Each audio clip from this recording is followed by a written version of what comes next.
If you're lucky, your ship might be waiting. There might still be time to get off the continent before the sea freezes again. But if you're late, or winter's early, you have to wait for another summer. There are seals and penguins to eat, though many men choose not to. Everything else is brought in your ship. Food for men and animals, sledges, harnesses, skis and boots and winter clothing. There's not a single tree on the whole continent, so you have to bring enough wood to build your hut, enough fuel to cook every meal. You're in the loneliest place on earth, but there are signs here and there that others have come before you. The whole ship lies at the bottom of the sea, splintered by the ice. A wooden hut sits above the beach, food and sleeping bags still frozen inside. The walls of a stone shelter crumble by the shore. Tattered remains of abandoned tents blow in the wind like the clothes of old scarecrows, and little cairns of snow still stand on the dreadful barrier, though the wind whittles them away month by month. You might wonder if it's worth the trouble, all the danger and the fear. But if you're the right sort of person, the answer is easy. All you can think about is that prize, the honour of being first to the pole. So many men want it, but only one can have it. Amundsen is taking nearly 100 dogs. He believes they can pull light sledges all the way to the pole. He means to move quickly, taking little food and few supplies. Captain Scott is planning a lengthy stay and a careful assault. He's taking scientists to study the ice and the weather, the geology, the plants and animals. He's bringing motor sledges to carry the load for the polar party. He saw them in action in Norway and was so impressed that he now has 3 of the machines.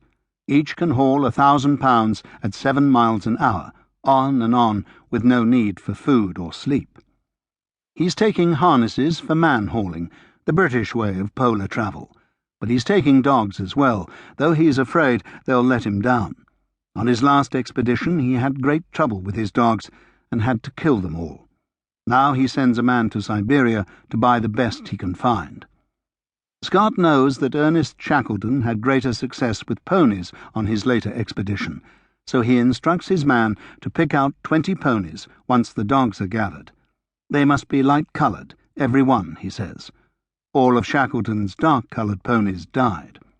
The man is Cecil Mears, an expert on dog teams and sledding, but he knows almost nothing about ponies, so he hires a Russian jockey to help, and they set out for the Great Wall of China to a horse fair in the town of Harbin. He goes searching for Manchurian ponies.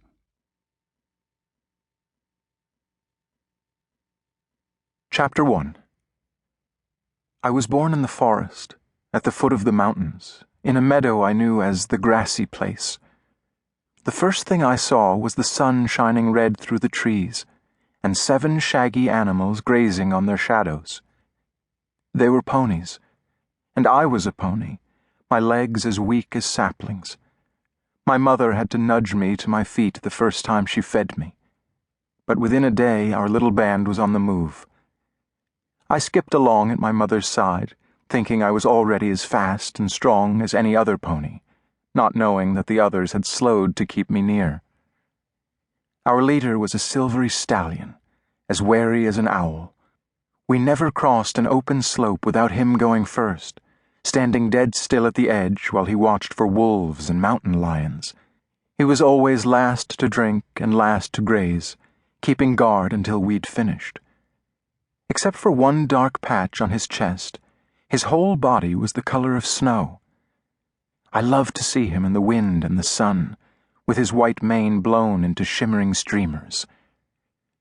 We had a route that took a year to travel, from the snow-filled valleys of winter to summer's high meadows. It brought us back every spring to a stony creek that we crossed single file. Our hooves made a lovely chuckling sound on the rocks as the water gurgled round our ankles.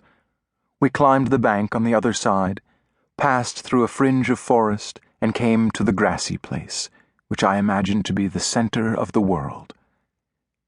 I thought everything would stay the same forever, that I would always be young and free, that day would follow day and the summers would pass by the thousands.